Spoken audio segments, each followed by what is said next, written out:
Good afternoon, ladies and gentlemen. Welcome to the Commission press room for our daily midday press briefing. Today, Friday, the 4th of December. Let me start with an update on the refugee crisis. Yesterday, Greece activated the EU civil protection mechanism to benefit from material support to help cope with the influx of refugees and asylum seekers in the country. Greece has requested items such as tents, generators, beds, sanitary equipment, and emergency first aid kits.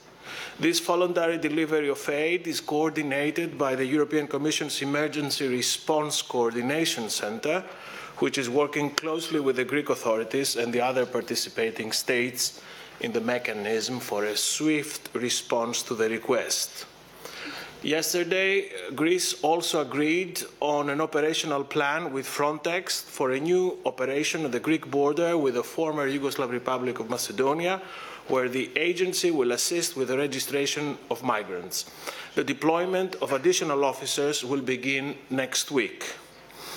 And finally, Greece also put in a formal request for the deployment of a Rapid Border Intervention Team, RABIT, to provide immediate border guard support at its external border in the Aegean Islands. Frontex will now process this request as a matter of priority.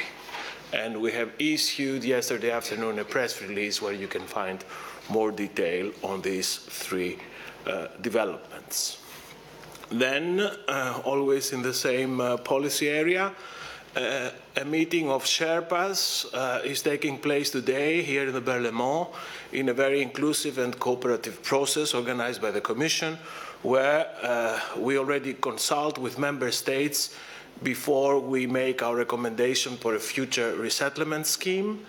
All 28 member states are represented in this preparatory meeting, as well as Switzerland and Norway, Schengen associated states, as well as the agencies, the UNHCR, and the International Organization for Migration. This meeting will prepare the contour of the Commission's voluntary resettlement proposal that we have accepted to present on the 15th of September ahead of the European Council. Resettlement is part of the overall partnership with Turkey, created on Sunday, 29th of November. It is explicitly referred to in point 6 of the summit declaration. The next steps on resettlement were discussed in the margins of the summit last week. Then I would also like to inform you on the President's scheduled activities for next week. L'ensemble de ces activités programmées vient d'être publié, ainsi que celles de nos commissaires, mais je tiens à vous présenter ici quelques highlights dans l'agenda du président pour vous permettre de vous organiser la semaine prochaine. Lundi, donc, le président Juncker recevra M. Arseny Yatsenyuk, Premier ministre de l'Ukraine, et aussi M. Mario Draghi, président de la Banque centrale européenne, pour un déjeuner de travail. Mardi, le président aura un déjeuner de travail avec le président du Conseil européen, M. Donald Tusk, dans le cadre de leurs rencontres régulières. Et l'après-midi, il recevra le membre du House of Lords, M. Kenneth Clark.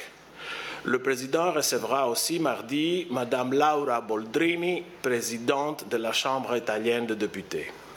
Mercredi, après le collège, le président recevra Mme Katrin Göring-Eckardt, coprésidente du groupe parlementaire des Verts allemand.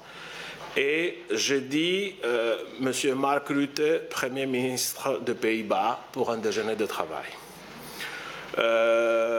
Voilà donc quelques highlights pour la semaine prochaine. Je vous répète que l'ensemble de nos activités, celles du président et de nos commissaires, sont en ligne et vous pouvez suivre et vous informer de tous ces engagements de la semaine prochaine. Then some good news. The European Research Council, ERC, has today announced the award of its starting grants to 291 early career young researchers. The funding, worth of 429 million euro, is in total up to 1.5 million per grant, will enable these early career researchers to set up their own research items and pursue groundbreaking ideas in all disciplines, covering topics like climate change, rare diseases, and digital media. More information is available in our daily news today and on the website of the ERC. Finally, a reminder, on Monday, the Commission will adopt the aviation package, the aviation strategy, which is an ambitious and comprehensive action plan to make the European aviation sector more competitive and offer more and better choices to travelers and consumers. This is an important initiative to boost Europe's economy, strengthen its industrial base, and contribute to its global positioning. These are the three main priorities of our aviation strategy, which will be presented in this Commission press room on Monday at noon, before midday, or rather midday will follow, by Vice President Maros Šefčovič and our Commissioner for Transport, Violeta Bulc. These were my announcements for today, and now I'm ready to take any questions you may have. Who wants to start? Yes, please, here. Any reaction on the Danish vote